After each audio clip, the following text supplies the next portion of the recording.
Welcome to episode 4 of the 99 Forever podcast. I'm Eric Friesen, and joining me today on the show is Jenna Pulju. Jenna, thanks so much for doing this.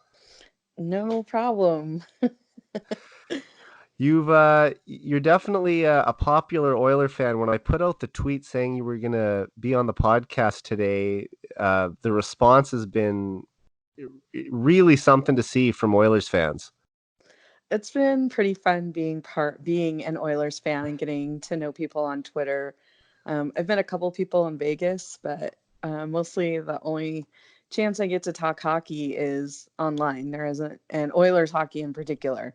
No other Oilers fans in my immediate area. Well, So it's been a lot of fun. yeah, I figured that with the Golden Knights coming to Vegas, that the game would be growing more and more there. But obviously, to speak about a specific Canadian-based team, there might not be the widest margin of people to talk to about that. So that's one of the great things about Oilers Twitter. And I know you live in Nevada now, but you're originally from Alaska, right? I am, yeah. Born and raised up there in Ketchikan, and then I lived up in Anchorage for a few years before moving around a whole bunch and eventually settling here. So when you were growing up in Alaska, were you a hockey fan or did you have other interests as a kid? There was no hockey really in Ketchikan. I mean, we had Canadian TV, so we'd see games once in a while, but we didn't have ice. There was no rink. My family wasn't hockey fans. We were Seahawks fans. That was kind of the big thing there was being Seahawks and Mariners fans, all the Seattle teams. Is that just So it's the closest major American city in proximity to where you were? yeah, it is. And there's a lot of with Alaska Airlines, they stop there. You get a lot of deals. It's almost like we kind of feel like sometimes up there we're an extension of Seattle because everyone goes there for shopping and all that. When you go to the airport there, you run into acquaintances from years ago and stuff in the terminals down there in Seattle. So it's just a joke. You run in jokery. You know, you're going to run into someone if you fly into Seattle on Alaska Airlines. So when did you become a fan of the game? So that was around 2004. I had moved to Anchorage and I was working as a temp with a temp agency. And I worked for this oil company on a short term assignment. And my supervisor on that project was the stepmother of a player on the Alaska Aces. And so we were talking about stuff, and I was pretty new to the area. And she's like, "Well, you should go see a game." And I was like, "Oh, yeah, yeah, I'll think about it." And she gave me some free tickets. So this was shortly. So the team had been on sale for eBay for a couple of years, which was kind of an odd thing to see in the news. And so it was kind of their first year kind of rebuilding. There were a lot of empty seats those first few games that we went to. And then the lockout happened and Scotty Gomez came back. And so it was pretty exciting to get my first introduction into hockey with this team that was really trying to prove themselves and then to have that lockout and have all these NHL players there. At the time, I didn't really realize how exciting that was, if that makes any sense. I had no idea what was going on. There's like this puck flying around, people are smashing into the glass, everyone keeps yelling, "Quit icing the puck." We had no idea what that meant. So my roommates and I just started going to games at the Sullivan Arena up there, and the people we were meeting were just diehard hockey fans because those are the only people that are going to fill seats when you have a bunch of empty seats, you know. And so yeah, I mean, we just kind of lucked out coming into this amazing run. They made it to the playoffs that year, and then they won it all the following year. So it just was a pretty exciting time to get introduced to a sport. You know, it wasn't a team that struggled. I didn't come in as a fan when they were struggling. I came in when they were doing some pretty amazing things. So I was like, this is cool. This is something I'm going to be watching for a long time.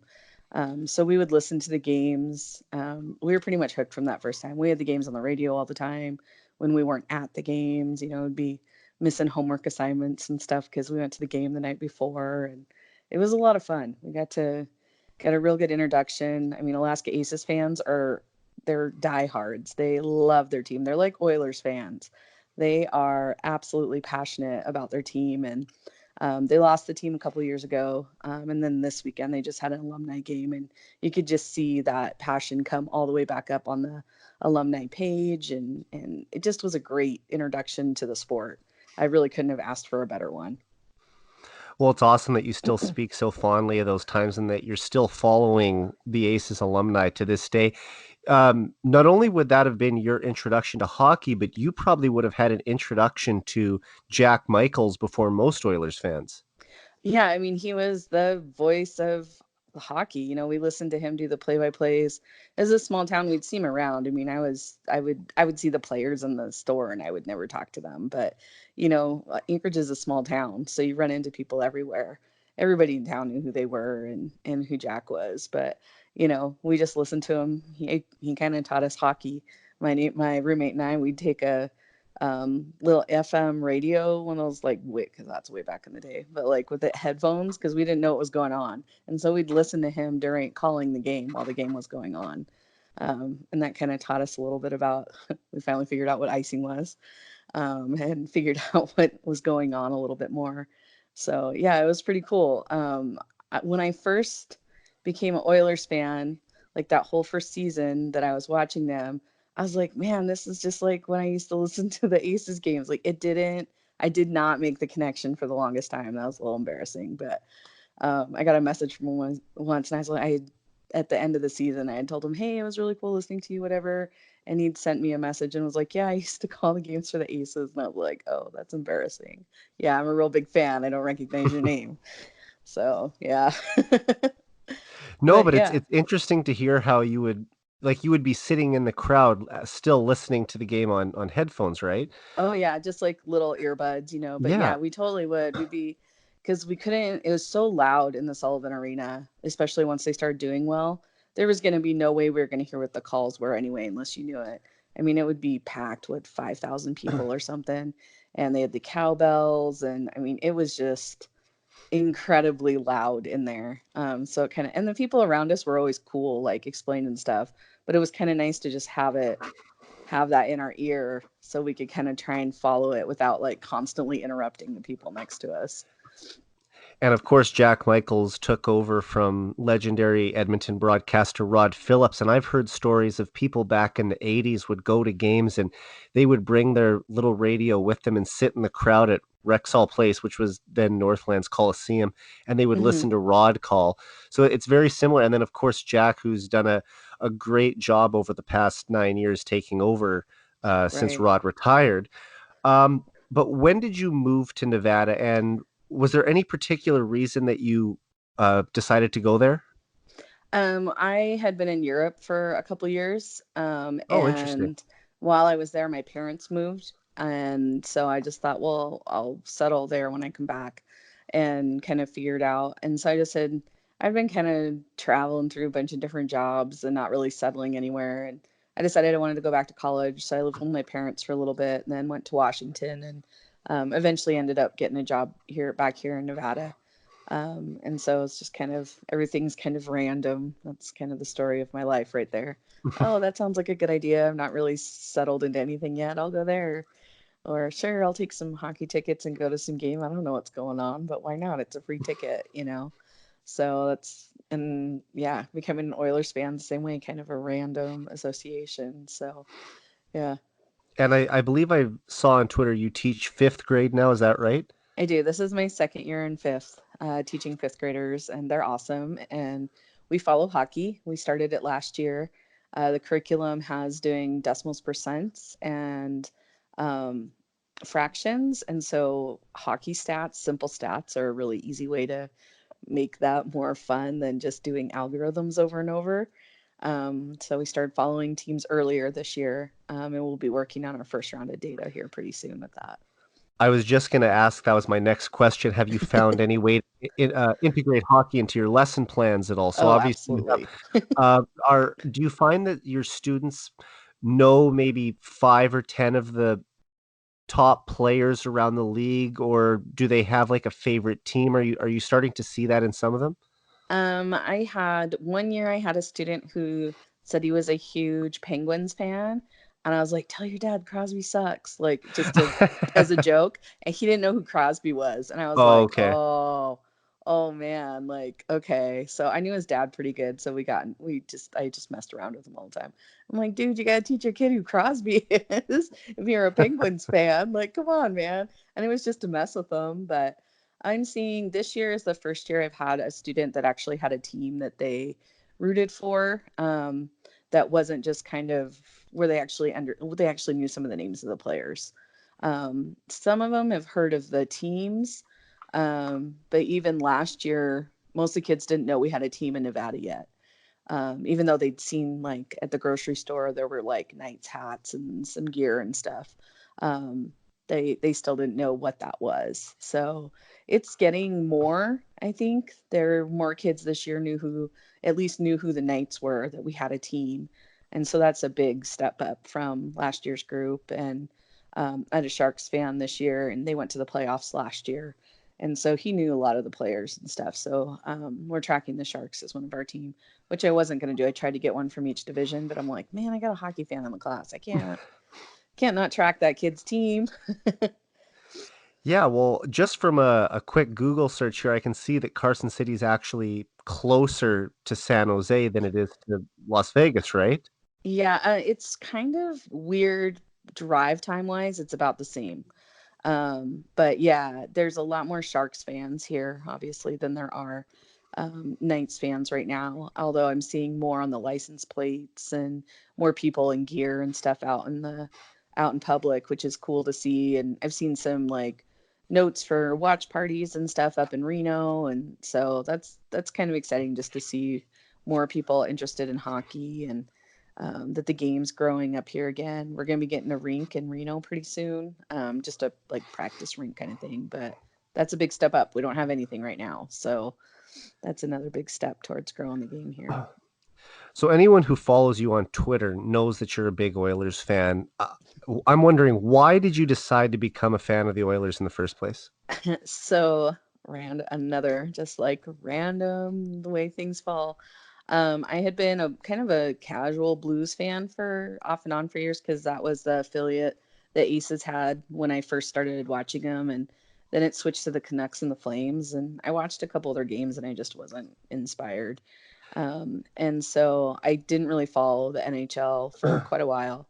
And then when the Aces disbanded and when I knew their team wasn't going to be there anymore, I was like, well, I need hockey and I'm not going to be following the new team all that much. They're back in Maine and it just didn't have that same feel.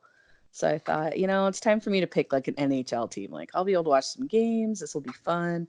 And I had the one thing that I was like, okay, I don't want their affiliate to be Bakersfield because there was this huge thing that happened with Scotty, broke his pelvis, and it was against a Bakersfield team. So I had this whole, I don't want Bakersfield. And I was doing some family research online, and Jesse Puljujarvi's name came up. And all the Puljus and Puljujarvis are related. And I was like, well, wouldn't that be cool? I should just root for whoever drafts this kid. And so my mom and I watched the draft, which we didn't really know what was going on. And we watched the draft, and the Oilers drafted him. I'm like, all right, I'm gonna be the Oilers fan. And then I like Googled him, and I'm like, are you kidding me? Bakersfield? Bakersfield is their affiliate of all the teams. And I thought about it for a while, and I'm like, okay, I'm gonna give him a chance. And if I don't like it, I'll just be a Blues fan, and that's just how it's gonna go. And I lucked out that year. Again, it was the same thing. It was a team that was doing some exciting things, and on Twitter, I found a lot of really cool people, and it just all reminded me of being an Alaska Aces fan. Like the whole experience just kind of reminded me of that. Everybody was cool, explaining stuff to me, and it just felt right. Like by the end of that season, I was like, yeah, I don't care where Jesse ends up. Like I'm going to be an Oilers fan from now on, even with the Bakersfield connection. I can get over that. So um, that's kind of how I became an Oilers fan. Just a That's random awesome. luck of the draw that's where Jesse ended up. So No, I always love to find out how people actually became a fan of the team because I think everyone's got such an interesting story. And it's one thing that I've tried to make a consistent part of my podcast is asking all my guests what their backstory is and how they joined this fandom that we're all so obsessed with around the orange and blue team, right? right. So to hear your story, I think that's just so cool how you were watching this draft and it wasn't just determining where a player was going to go. It was almost sort of dictating what team you were going to cheer for going forward. Now, Yeah. I want to talk more about Jesse Puljujarvi in a few minutes with you, but Sure. for those who don't know, that is your actual last name, though. It's not paying homage to him or anything. No, no, that's totally my last name, which like it was so cool becoming part of Oilers Twitter and people knowing how to spell it, people knowing how to pronounce it, because like that was totally not my experience as a kid. No one could pronounce my name, no one could spell it, no one could say it.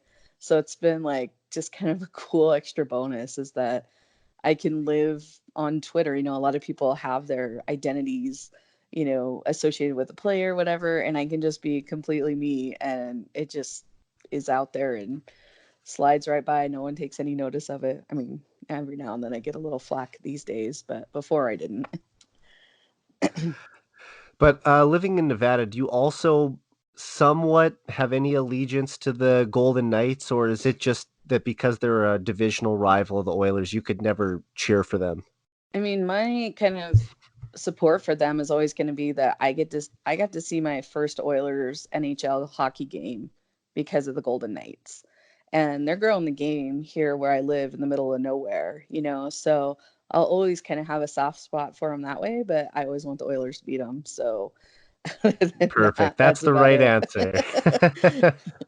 And I'm And converting some Penguins fans to Golden Knights fans, and I'm like, ah, it's just the gateway to being an Oilers fan. We'll get them there. well, that's awesome. And I know where you lived is up north as well, but have you ever Mhm. spent any time in Canada or been to any Canadian cities as well? Oh yeah, come when I was growing up, we went through BC every year. We'd take the ferry to Prince Rupert and drive down through the whole. We didn't like going through Vancouver, so we'd drive down all the way kind of through the middle there. And I don't remember, there's that Coquihalla or whatever really long hallway name of the highway, and come down into Washington where my family was. So we've been, and then I've been in Edmonton when I was a kid. We stayed at the mall when Oh, I was nice. about 10. And we drove all the way across Canada a couple times to visit some family in Pennsylvania. So we just Okay. drove all the way across. So I've That'd be been, a long drive. it was very long. All our drives were very long drives because you had to be on the ferry for about minimum of 6 hours, and then it was hours and days in the car after that. And Wow. you know, so yeah. So I've been around Canada a bit, mostly BC, but yeah, I've been to Alberta a few times. We went to Jasper and Banff one year, and that same year that we stayed in the mall, and yeah, so been there So a little going bit. back, well, sorry, going back to your Oh, first NHL game, do you remember who did you see? When was it? Was it their inaugural season? it was Vegas's inaugural season. It was Connor's birthday in You Vegas. That was my first game. I was gonna say I remember that game well. I was working at a TV station in a small Alberta city called Lloydminster at the time, Uh-huh. and my parents had driven up uh, from our home city of Saskatoon to see me for the weekend because my birthday's actually the day after Connor's birthday. Oh, that's awesome. Yeah, so I was visiting with them at the hotel they were staying at, and we were watching that game. I believe they won in overtime. Oh, they totally did. It was Did Darnell gorgeous Nurse too.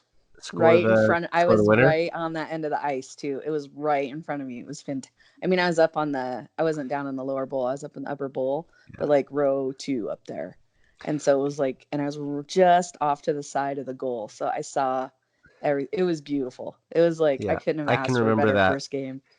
It was fantastic. I think Connor also got his 200th career point that night, if I'm not mistaken, and he's going for 400 now on Isn't Sunday. that crazy? It's just it was a great night, and one of the things, even though that was not a great season for the Oilers, McDavid not only had a great night that makes it memorable, but that season the Oilers, I think, were the only Western Conference team that had a winning record against the Vegas Golden Knights, and no one Yeah. expected them to do anything. And of course, they ended up going to the Stanley Cup final. But Right, right.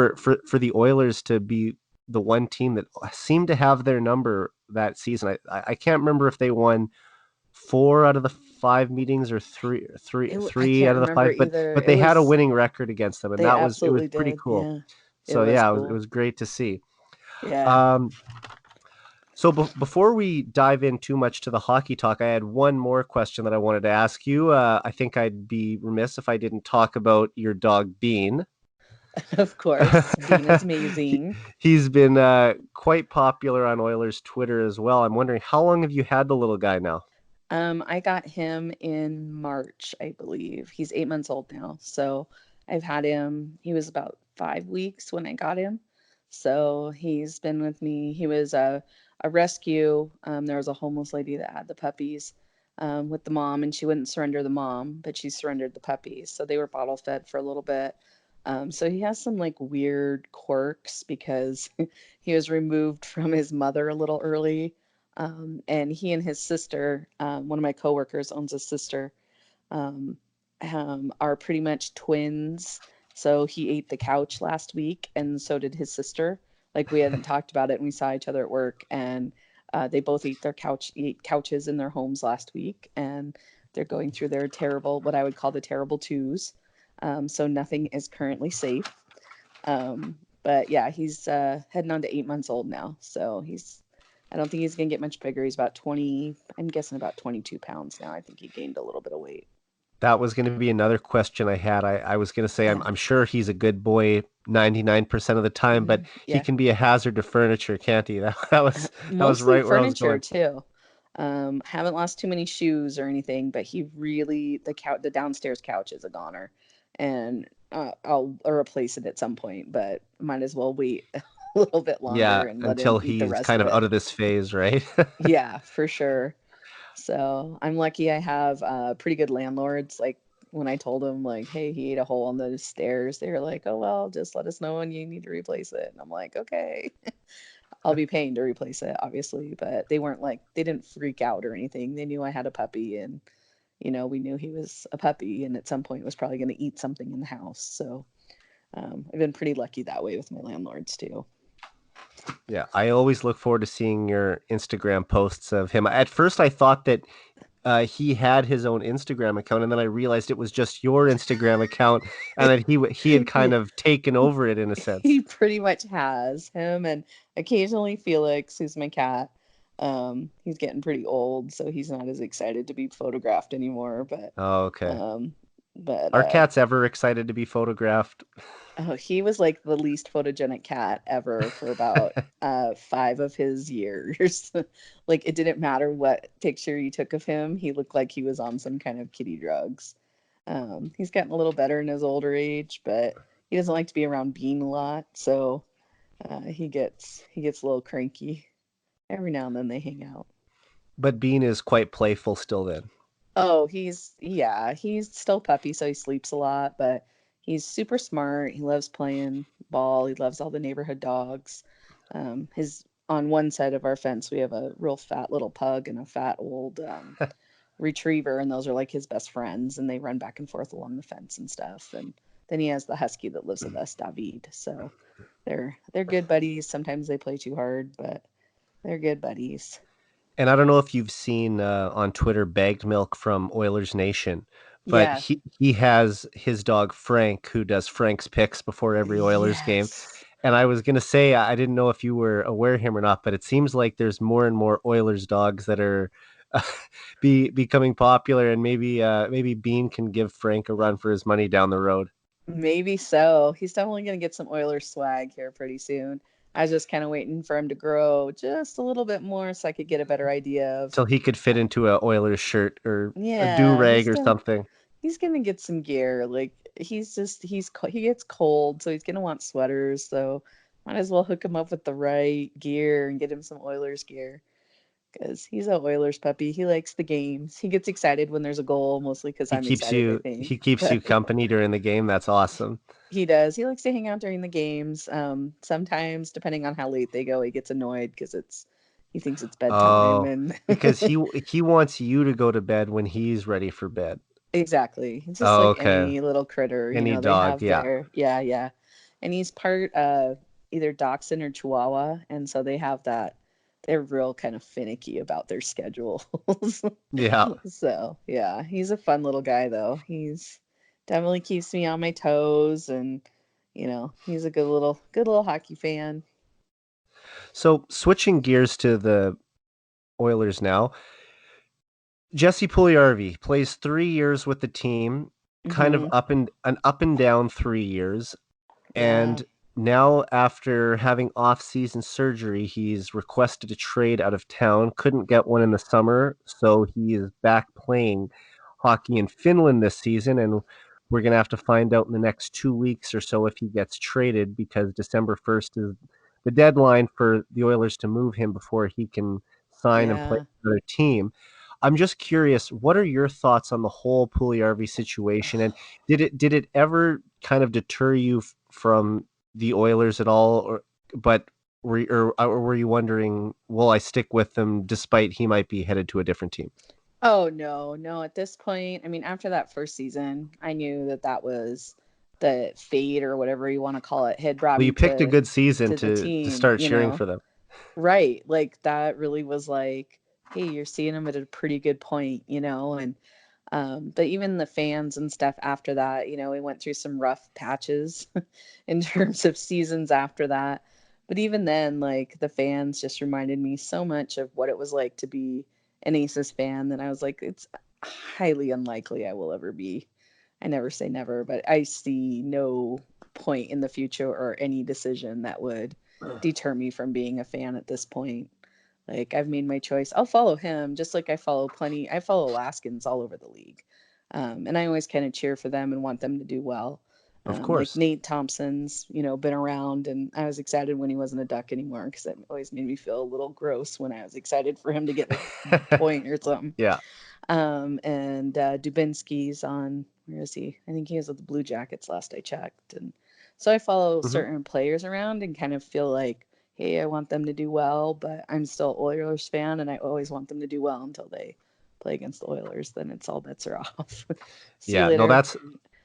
that's how I sort of am with players who played for the Saskatoon Blades, the junior team in my city, like Kirby Doc, who Hmm. went third overall in the draft this year. Hmm. I, he's playing for Chicago now, and I'm happy for him. Scored his first goal last week, but at the same Right. time, I thought, the Blades were just starting to build something last year after making the playoffs, and it would have been so great to have him back for one more year because he's still only Right. 18. And while Right. you're happy for the kid to make the playoffs, but at the same time, it's like, man, we could have used you for one more year in Saskatoon. So a Right. little tough break, but at the same time, you have to be happy that he's living his dream in the NHL. Right. So the Puljujärvi situation is, what do you think is going to happen? Or do you expect we won't see a trade until next summer, or do you think they're going to get something done in the next couple weeks here? I mean, my personal opinion is he wants to play hockey. He wants to play, NHL hockey. That seems to be what the word is. I don't have any inside track on that. And, if they can, I heard, who is it? I heard they were heading over there to watch the tournament. Yeah, So, he's I Ken think, Holland's going over to watch yeah, him next yeah, I saw weekend. So that. And I mean, the whole situation just kind of feels like something went a little bit wrong and it just kept spiraling down instead of trying to fix anything. And, at this point, I don't know that they could even repair a relationship. And, obviously he said he doesn't want to. So, you you know know, what? I have to wonder what is going on though, because you'd think right? new head coach comes in. Yeah. There's a new general manager. So Yeah. the people who you'd think had wronged him in the past, or kind of Right. made him go up and down from the minors without any proper development track, you'd think that he would be encouraged to come back to the team with those people removed from power now. But with a new GM and coach, and he still doesn't want to come back, it almost makes me think that maybe there's an internal situation. Like, because of the language barrier, did he have a lot of friends on the team? I Right. remember when I think it was not this past winter, but the winter before, when Jesse was it was his second year in the league.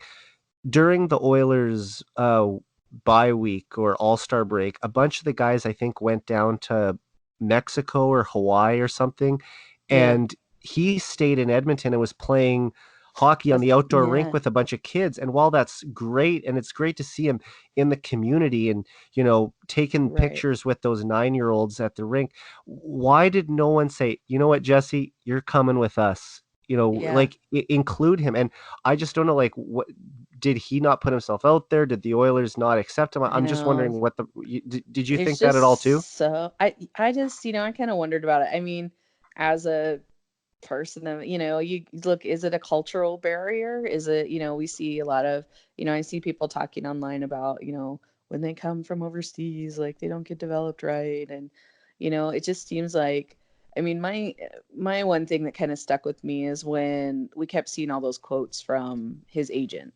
And I was like, how much is that is coming from him?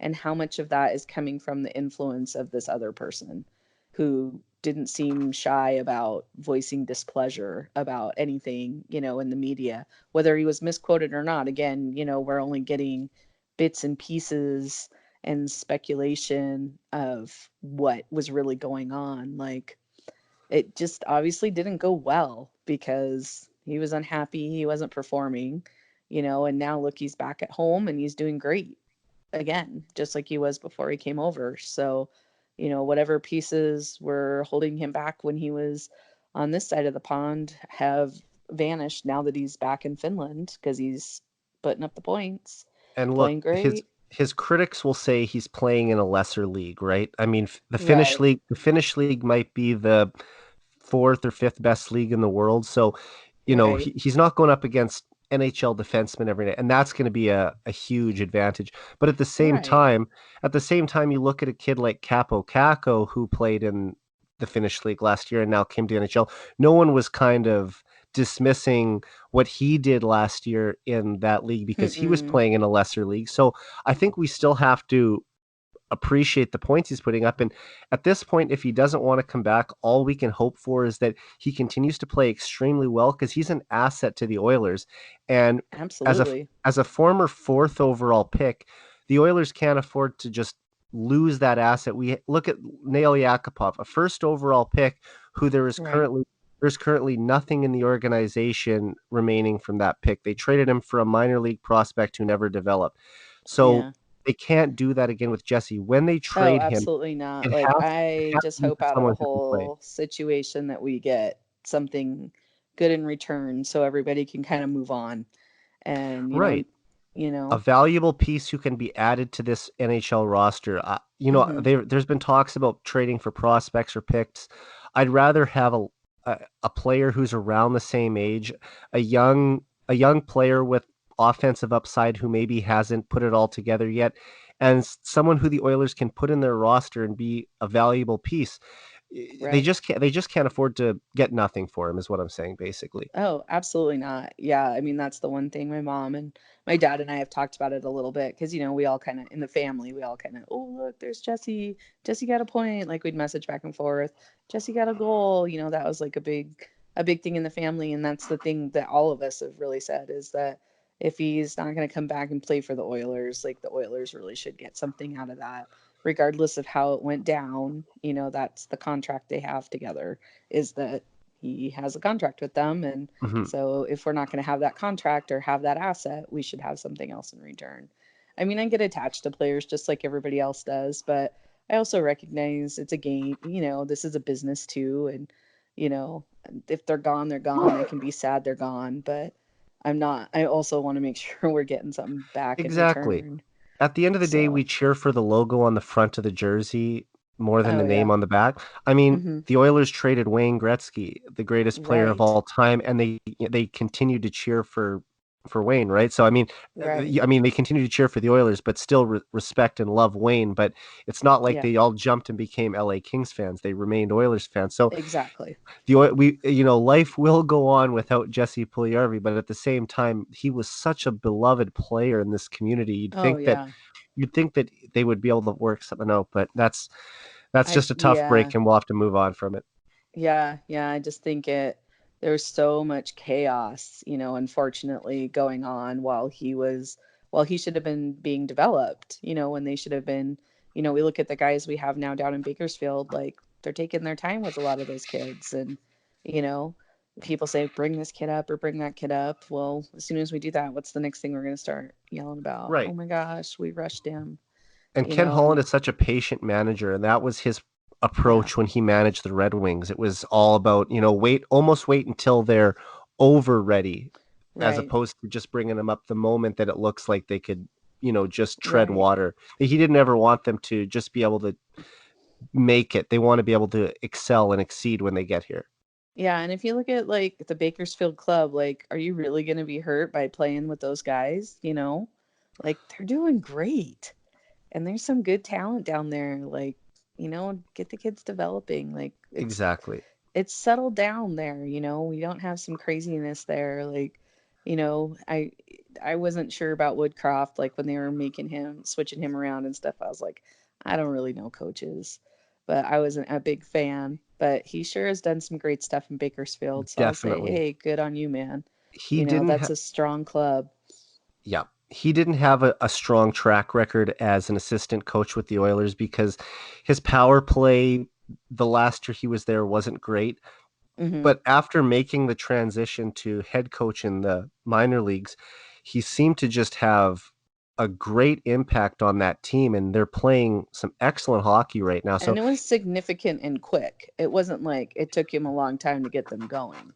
It was a pretty quick return that things started turning around once he got down there too. So that's absolutely. It was so yeah, fun watching them last January and February when they were on their 17-game win streak. I right? mean, that was one of the highlights of the Oilers seasons. There were times when the Oilers were, a little out of the playoffs, but it seemed like they had several teams to jump over. They weren't going to get in, but at the Right. same time, the Condors were consistently winning weekend after weekend, and it just looked like, they might be poised to go on a championship run here, and Yeah. they were becoming the focus. When I was down in Mexico in late January, I was checking Condors highlights and scores on my phone just because like the Oilers had the week off at that time, and I Right. still wanted to know how's Tyler Benson doing, how's Cooper Marody doing, and these are Right. guys who are going to be Oilers. So Yeah. yeah, Yeah. I Yeah. I think that. mean, there were Sorry, go some ahead. pretty big lows in the season last Oh, year, and it was absolutely. so nice to see that bright spot with the Yeah. Condors and to be like, okay, the future's not so bleak. Like, here's the future. There's the Mhm. future right there, and they're killing it. So things might look rough right now, but we've got some good pieces in place down there. And yeah, it's been good following them. And I do think that a guy like Tyler Benson is someone that they could call up midway through the season just because Hmm. he's played a full year in the AHL now. That he's in his second season. He's been a point a game player the whole time. I just think that this kid is so close to being ready. There are some concerns about his speed, that he might Hmm. not be the quickest, but at the same time, he's got the skill and the mind that could be an asset to this team. And I think that he'll be someone that Right. gets called up. And another guy like Evan Bouchard, I thought, maybe around February, Evan. March, he could come up. Yeah, but now Yeah. that Oh, Bear's been so good that they're allowed to have the time to develop him a little more. I know, which is so great. Like, can you imagine having both those guys in the lineup? That's gonna be something else. Those guys are incredible. It has been So so young too. cool to see Bear doing so well this year. I remember seeing him last year and just thought that kid's gonna be something awesome. And it's fun to see him kind of stuff a little down the critic's throat. I always love it when that happens. Yep. That's always something that I try not to dog on players. I don't. Like, when you think any guy making it to an NHL team, like, they don't suck. Maybe they're having a rough time. Like, I rag on Benning sometimes, like other people do, and I try hard not to, but he just gets me sometimes. But then I got to remind myself, like, hey, anybody that's playing in the NHL, that's an elite level of play. Like, these guys are not crappy players. And I always like it when someone can, like all everybody ragging on Koskinen and stuff last year, all those guys. And this year he's just ripping it up. I love to see those stories. I love to see it when someone wants something so bad that they work that much more to get there where they want to be. Absolutely. No one in the NHL sucks. Even though we might say that they are not Right. good, we might say they're not good as compared to their Right. peers, but at the same time, you have to remember they're one of the 600 or 700 best Right. hockey players in the world. So Exactly. you're in the 1% of the 1% of hockey players to get to that point. Exactly. So to take any field in life, whether it be music, art, Hmm. sports, whatever it is, to say that you're one of the 600 best in the world at what you do, you're you're the It's elite pretty of the elite. incredible. It is pretty It's incredible, pretty right? incredible. So I do. I So, try hard not to get into that game, but I get there sometimes. It's like I try really hard and then I'm like, man, just when I think you're okay. And then I try to keep it offline, but it doesn't always work. and then Sometimes I get a little too excited about my opinion on it, and but I'm like, everybody else has those opinions too. I don't need to contribute to it. And I do. I got caught in just the other day, but you know, yeah. I'll repent and move on. And speaking of bright spots from last season who've continued to be bright spots, and couple that in with what we just talked about, of the 600, 700 best, we can narrow that down to maybe the 5 to 10 best players in the world. You look at a guy like Connor McDavid, who Right. I believe is the best player on earth. And then you got Leon Draisaitl, who is now starting to be recognized as a top 5 player in the game as well. Finally. Exactly, how special is it to have those two guys after last year both scoring 100 points, and this year on they're both on pace to surpass their totals from last season. I know, that's insane. To me, it's like, man, how lucky are we right now to be hockey fans, to get to see this incredible level of play, and then get to be Oilers fans and be like, those are our guys. Well, You know? it's the best that we've seen in Edmonton since the 1980s when they were in their glory days of winning all their Stanley Cups. Yeah. And I was born in 89, so I missed their whole dynasty. I was alive for their last cup in 1990, but obviously too young to even know what was going on. But Right, right. for someone to really appreciate that, I think they would have had to have been mm, at least probably 10 years old in the late 80s to have had any sense of what's going on, because when you're 5 6, like you might see it Yeah. on the TV. I mean, your students, like you Right. talked about, they're about 10, 11 years old, right? Mm-hmm. So they're starting to have an understanding of what's going on, and Right. that's a good age to come in. If you were their age in, say, 1985 or 87, Mm-hmm. 88, you could have seen the Oilers and remember it. But for anyone younger than that, anyone who wasn't following the Oilers at that time wouldn't have been able to remember Mm-mm. what it was like to have Gretzky and Messier in Edmonton. And this is the closest we've seen to that in over 30 years, having McDavid and Draisaitl now. So it's a very special time. It's just a matter of getting the right players around them. Exactly. Like, yeah, you just it's a, to any for anyone that says can is trying to say that they're not amazing. I just think go cheer for a different sport. Like, come on. To try and say, "Oh, this guy's better than McDavid or this guy's better than Draisaitl." Like, seriously, go cheer for a different Now, sport.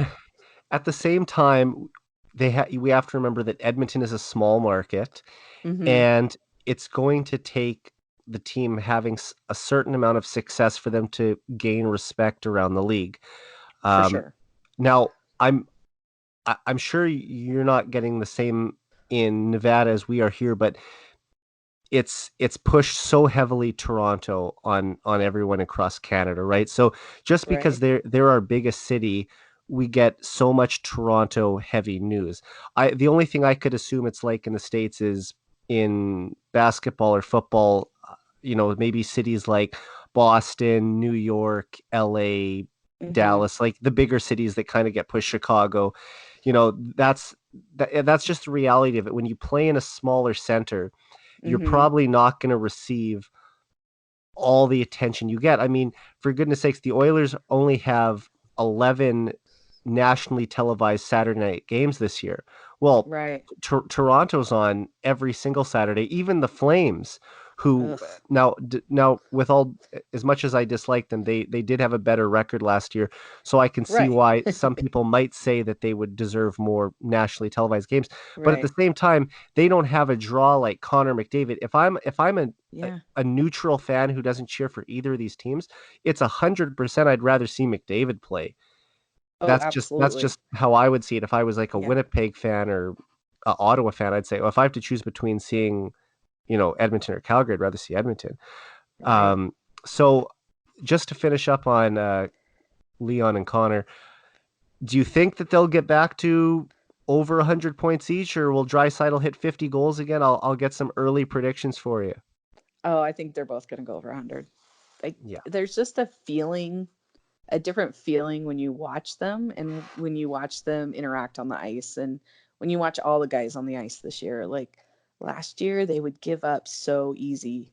And the season before, you could see it kind of coming, but this year you feel like they're digging in. And I think when you have players at that level that are going to dig in and work that hard for it, they're going to bring everybody up and I think they will. I have a feeling. That's my fancy prediction based on nothing except a gut feeling. And I'm doing some math on the fly here. Leon is currently on pace for 137 points, and Connor is on pace for 123 points at the moment. So Isn't hopefully I that didn't get cool? those numbers wrong. I know I have a teacher on the podcast, and I don't I want don't know to the don't want numbers. to get my mathematics. So I did a quick little calculator search to try and figure that out. But You're talking to no, a teacher who knows very little about stats. You're good. yeah. Well, I'm just like, okay, 30 divided by 27 times 82. I can't do that math in my head, so I'll Right. I'll look it up. But no, they're obviously phenomenal players. So Yeah. I won't keep you too much longer. Just to sort of wrap up here, what have sort of been some early thoughts on the Oilers this season? What are your impressions? We're about a quarter of the way through the season. Have you liked what you're seeing so far? Do you think that the lack of depth scoring is going to come back to bite them down the road? What about the goaltenders? Just kind of overall, what are your early impressions? I feel a little justified. I think it was a couple of years ago I talked to another podcast and it was when they were having a rough spot. And I was like, you know what? I feel like this is an aberration and they're going to come back and things are going to turn around. And so I feel justified in that gut feeling there that things are going to turn around. And a lot of the turning around was changes in the roster and changes in the management. And, that's what they needed obviously or at least that's what the performance is showing. It's nice to see them fighting and fighting for goals, fighting for each other. They feel more like a team this year than I think they did the last couple of years. And that's exciting because when you have a team of guys that are pretty talented working together, you're going to see some fun results. Obviously our goaltending this year they're killing it. We've got two guys. It's nice to see Koskinen. I keep saying get his swagger back. Like when he first came onto the team, he just had this confidence and this swagger, and you just kind of saw it get chipped away. And then it's nice to see that coming back. And I don't know if that's because Smith's there, but I have to say it probably has something to do with it.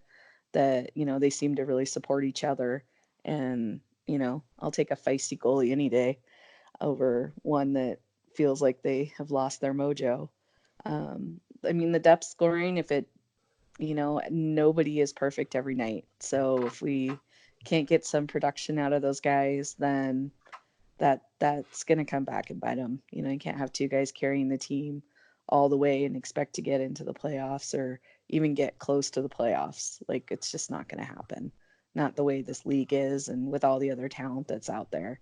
There's other teams that have scoring on all four lines and, you know, I trust even that the if your Oilers will goalies are get there, though. amazing. You know, it's I it's do. That's what I'm they saying though. have the Like right people in charge now. they do. Ken Holland is one of the most respected people in the game, and what I admire so much about him is that he could have retired the day that Steve Yzerman came in and took the Right. GM role in Detroit. And at 63 years old, no one would blame him. That's an age when close to when a lot of people are retiring anyway. Right. And he has a resume that is worthy of the Hockey Hall of Fame. So he has nothing to worry about. He could just golf and go down to Everybody California be or like, Florida. okay, see ya. Everyone would completely understand. You have worked your whole life. You deserve that. But he still has the hunger at 63 to sign a 5-year deal, meaning that he's guaranteed to work at least until 68. And Hmm. that, that he said that, there's nothing saying that he won't work longer, but that just shows how much he still wants to do it. And listening to interviews with him when he would talk about, I went to start scouting some kids at the under 18 tournament, and I Hmm. just, he still had the itch. He still had the drive to do it. That's the kind of guy I want running the team. Someone with Right. experience, but not just experience, but he's still, up to date and knows what's going on in the game today. And I think that he's the perfect guy that they could have got to come in. The only other one who might have been a good pick is the GM who took over in Vegas. Right. Yeah. Yeah. Yeah. I think we've got the pieces in place. Like, I don't think those guys in the bottom six that they're saying they're not scoring, they're going to get there. The chances are there. Eventually, we're going to say that the puck is not going to stay out of the net forever for those Kelly guys. They're McCrimmon, sorry, working hard. sorry, the name was escaping me for a minute. Kelly McCrimmon, who took Yeah. over, and that was a move just because Vegas knew that he was getting looks to be GMs at other places around the league. So Hmm. they basically promoted him just to ensure that he wasn't going to be leaving. So, Exactly. and Yeah. They like him there. I'm just taking a quick look at the out of town scoreboard, and it looks like the Oilers are actually getting some help tonight with some divisional rivals losing. Yay. The Wild beat the Coyotes 4-3 in At regulation. least they did something good for us. Dang, those Yeah. Wild games kill it. They Yeah, kill me. they're They're not a like the fun team to watch. slowest games, And and they've we all never been seem to like win them. Oh, I don't know 15 what the years record ago. is. The Wild would always beat the Oilers, it seemed like, in the 2000s, and they were just the slowest, most boring games, and they would always just trap the team down and win those 1-0, 2-1 games, and that was just they were always a frustrating team to play. So they do us a favor beating the Coyotes. Uh, Yay. the Blues are currently beating the Flames 1-0 after the first period. I always like it when And the Flames are losing. it's one of my favorite things. And also the Capitals beat the Golden Knights 5-2 tonight. Ooh, And I'm ouch. actually, yeah. And of course, I saw this one coming. The Canadians beat the Kings 3-2. Yeah, So Kings are we're getting having a some rough help. year. It's a rough year, but you know what? You look at a team like the Blackhawks and the Kings, they're both regressing, but they have multiple Stanley Cups each to show for it. They do. And if that's where the Oilers are 10 years from now, that they're starting to slump, but they've won 2 or 3 Stanley Cups, I think we'll all take that any day of I the th- week. I think we'll take any Stanley Cups at this We point. will. Let's face We it. will. And I've talked to a lot of Oilers fans about this, but they will win a Stanley Cup with Connor McDavid. They Oh, absolutely will. yeah, I don't You, see where that won't happen. whenever you have a generational talent, they always either get to a Stanley Cup final or win a Stanley Cup eventually. And Yeah. you can go back over the last 50 years, the greats who've come into the league, like Bobby Orr, Wayne Gretzky, Mario Lemieux, Sidney Crosby, Guy Lafleur. All these guys have won Stanley Cups. The only one who didn't, who had the generational tag, was Eric Lindros, but he still got to a final. So I'm very confident that Connor will get there. It's just a matter of getting the right pieces around him. It might not happen this year or even next year, but let's Right. keep in mind he's only 22 years old. He's still so young. It's Right. crazy. And He's he just gets better. I don't I get it. know. It's Like, it's how? well, he's still so I think at 25 he's going to be better than he is at 22. He's just still continuing to improve, but the crazy thing to me is it's his 5th year on the team. He's the captain of the team. He's already won 5 NHL awards and he's still the second youngest player on the team. Like it just shows like the only person younger than him on the current roster is Ethan Bear. Now Jesse, if he was still That's on the team, would crazy. Jesse would still be the youngest if he was on the team, but Mm-hmm. you know, obviously we know that's not happening. So it's just Right. incredible how young he is. And people will say, "Oh, the Oilers have to win in the next 2 or 3 years," and it's like, well, they need to get on the right track in the next 2 or 3 years. But Right. Dave Tippett even talked about it recently, saying, like, talking about windows to win. Every year Connor McDavid's on your team is a window to win the Stanley Cup. You look at when they got into the playoffs in 2017. Mm-hmm. No one expected them to do anything, and they were one game away from the conference final. So all you have to do is Right. get in. Exactly. Well, and look at like last season, like all those wild cards that took the first round. Like you just got to get in. That was all wild card teams beating everybody out in that first round. Like who's gonna predict that, you know? Like you're right. You just got to get there. Once you get there, all bets are off. It's a whole new ball game. Absolutely. Well, Jenna, I won't keep you any longer. I want to thank you so much for taking the time to talk to me today, and hopefully you'll come back and be on the podcast again sometime soon. Sure. Sure. Anytime. It was nice talking to you. Yeah, it was great talking to you too, and I'm sure Michael will have this online in the next few days for everyone who's been anxiously waiting to hear it. It's honestly the best response I've had from any tweet that I've put out promoting the podcast. So you're Aw, you're that's you're nice. clearly well liked, and I'm sure you saw the comments today too. Yeah. Like it's nice to know that lots of people are interested in the podcast and hearing you specifically. So once again, thank you very much. Anytime. It was fun talking. Let me know. I'll come back anytime. So for Jenna Pulju, I'm Eric Friesen. This has been the 99 Forever podcast. We're out.